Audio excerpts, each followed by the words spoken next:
Ahora definiremos un parámetro de la señal modulada AM gran portadora que nos permite cuantificar qué tan cerca nos encontramos de sufrir sobremodulación. Ese parámetro es el llamado índice de modulación. Se obtiene muy fácil al separar la señal modulada en los términos que la componen. Un término, que es la contribución de la portadora, y otro término que encierra todo lo demás, que es lo que llamamos bandas laterales. El índice de modulación, que vamos a denotar con la letra griega μ, es simplemente la razón del máximo de las bandas laterales al máximo de la portadora. Dependiendo del gusto del autor y de cómo presenta la ecuación general de AM, puede haber algunas pequeñas diferencias entre lo que se denomina el índice de modulación de acuerdo con ese autor. Esto a veces genera confusión entre los estudiantes, una confusión que se hace todavía mayor cuando el autor presenta el índice de modulación utilizando un ejemplo, típicamente el ejemplo de modular un tono puro. Sin embargo, no tiene por qué haber confusión. La definición dada por el recuadro presentado en pantalla funciona para cualquier manera en que se presente la modulación AM. Para un análisis más detallado de estas pequeñas diferencias en la manera de presentar el índice de modulación, de acuerdo con 3 de los libros más populares en cursos de comunicaciones, es decir, el PROACIS, el Hiking y el Stremler, por favor observen el video que se enlaza en la parte superior derecha de su pantalla. Pero independientemente de qué libro se use como referencia, recuerde que la definición general del índice de modulación es el que se presenta en esta filmina. La amplitud máxima de las bandas laterales entre la amplitud máxima de la portadora. A continuación presentamos el ejemplo de que el mensaje sea un tono puro dado por una amplitud AM y un coseno a una frecuencia FM, donde F sub M es mucho menor a la frecuencia de la portadora F sub C. Típicamente un ejemplo como este se utiliza en los cursos y en los libros de teoría de comunicaciones para definir el índice de modulación. Sin embargo, quiero enfatizar que el índice de modulación se puede definir de una manera general como se hizo en la filmina anterior. Este es tan solo un ejemplo. Si recordamos nuestra forma de señal modulada, AC por 1 más KA M de t por el coseno de 2pi FCT, y ahora insertamos esta expresión, este tono puro, en lugar de MT, es muy fácil mostrar que la modulada adquiere la forma dada por la ecuación número 9. Y entonces observamos que de acuerdo a nuestra definición de índice de modulación, en este caso, μ estaría dado por el producto de la sensitividad de modulación K sub A por la amplitud del tono del mensaje. Por supuesto, en este caso, las amplitudes máximas y mínimas de la señal modulada son muy fáciles de calcular. Es 1 más μ por AC en el caso del máximo y 1 menos μ por AC en el caso del mínimo. Esto nos permite definir el índice de modulación de un tono puro como la amplitud máxima menos la mínima entre la amplitud máxima más la mínima. Repito, para este caso específico en el que el mensaje es un tono puro. Veamos ahora cuál es la potencia de una señal modulada AM gran portadora. Únicamente necesitamos nuestra ecuación de la señal modulada, S de t, y la definición de potencia promedio, que es el límite cuando el periodo tiende a infinito de 1 entre el periodo por la integral sobre el periodo del cuadrado de la señal de la que queremos calcular la potencia. El cálculo detallado de esta integral se hace en el video que aparece enlazado arriba a la derecha.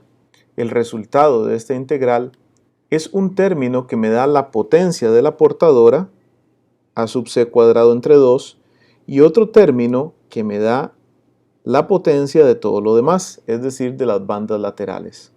Observen cómo en el término de potencia de las bandas laterales se encuentra la potencia promedio del mensaje, P sub m. Un aspecto importante al que tenemos que prestarle atención es cuando hacemos la razón de la potencia contenida en las bandas laterales a la contenida en la señal modulada, no portadora, modulada. Es decir, P sub S. Observemos cómo el numerador en esta razón siempre va a ser menor que el denominador y por lo tanto menor a 1. Esto muestra que en AM gran portadora siempre se desperdicia, entre comillas, potencia en transmitir la portadora. ¿Por qué está entre comillas el desperdicia? Bueno, es un desperdicio en el sentido de que la potencia invertida en transmitir la portadora no contribuye en la recuperación del mensaje MDT. Sin embargo, presenta sus ventajas, a las cuales haremos referencia más adelante. Nuevamente, con el fin de ejemplificar el fenómeno, vamos a tomar como mensaje un tono puro, el cual ya habíamos definido antes como AM coseno de 2pi FM, no FC, de T, y esto nos provoca un índice de modulación de K sub A a M. Fácilmente nos convencemos de que la potencia promedio de la señal de información P sub M es A sub M al cuadrado entre 2. Y cuando hacemos la razón entre la potencia de las bandas laterales a la potencia de la señal modulada, observemos cómo en este caso, en las bandas laterales habrá 1/3 de la potencia total en el mejor de los casos, es decir, cuando el índice de modulación es unitario. Si queremos visualizar este fenómeno, entonces lo podemos hacer por medio de esta gráfica. Observemos cómo, según aumenta el índice o porcentaje en este caso de modulación, la fracción de la potencia total que se localiza en la transmisión de las bandas laterales, donde se encuentra la información, sube hasta el mejor de los casos un 33.3%. Y como al subir el índice de modulación, la potencia en la portadora, en transmitir la portadora, es decir, la potencia que se desperdicia, baja hasta un caso más óptimo de 2/3 de la potencia total. Es evidente que si el porcentaje de modulación, que es el índice de modulación por 100%, se hace 0, entonces absolutamente toda la potencia se invierte solo en transmitir la portadora, lo cual es un escenario sin ninguna aplicación práctica. Finalmente, vale la pena recalcar que aunque el proceso de modular en amplitud una señal es un proceso que se puede hacer a cualquier frecuencia portadora, por lo menos de forma teórica, su uso comercial está regulado por entes internacionales y también por entes nacionales de acuerdo a cada país. En esta filmina observamos las bandas de frecuencia que se utilizan en el AM comercial de acuerdo a la Unión Internacional de Telecomunicaciones. Como observamos, la región 1 de la ITU se asigna a Europa, África y algunas partes de Asia, mientras que no se utiliza en el hemisferio occidental. La región 2 de la ITU es la que se utiliza en el continente americano y, por ejemplo, en el caso de los estudiantes de este curso, que son del Instituto Tecnológico de Costa Rica, ubicado en América Central, entonces están familiarizados con que AM se encuentra en esta banda de frecuencias, entre los 520 y los 1610 kHz, con un ancho de canal de 10 kHz cada uno. Esta es la banda más utilizada para el AM comercial. Finalmente tenemos una banda de onda corta con canales de 5 kHz de ancho de banda de transmisión utilizada con fines específicos.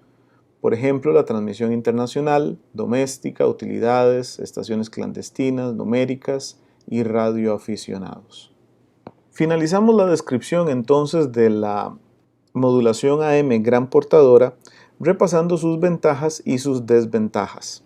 Entre las ventajas, las cuales serán más evidentes cuando veamos los moduladores y demoduladores, es que estos sistemas son fáciles de implementar y por lo tanto lo vuelve un sistema económico. Entre sus desventajas, como vimos, es que se desperdicia potencia debido a la transmisión de la portadora, que no contribuye a recuperar la información, y finalmente que se desperdicia el ancho de banda. ¿Podrían explicar por qué se desperdicia el ancho de banda? La respuesta en realidad es muy fácil. Recuerde la descripción temporal. Tenemos la señal tanto en la envolvente superior, marcada en rojo, como en la envolvente inferior, marcada en azul. Y dijimos cuando explicamos esta figura que hay una redundancia entonces en la información, es decir, puedo recuperar el mensaje original de cualquiera de las dos envolventes. Cuando describimos el comportamiento espectral, observamos también esta redundancia. Observe que el espectro original del mensaje es el que va entre 0 y W y que estoy marcando en verde en este momento.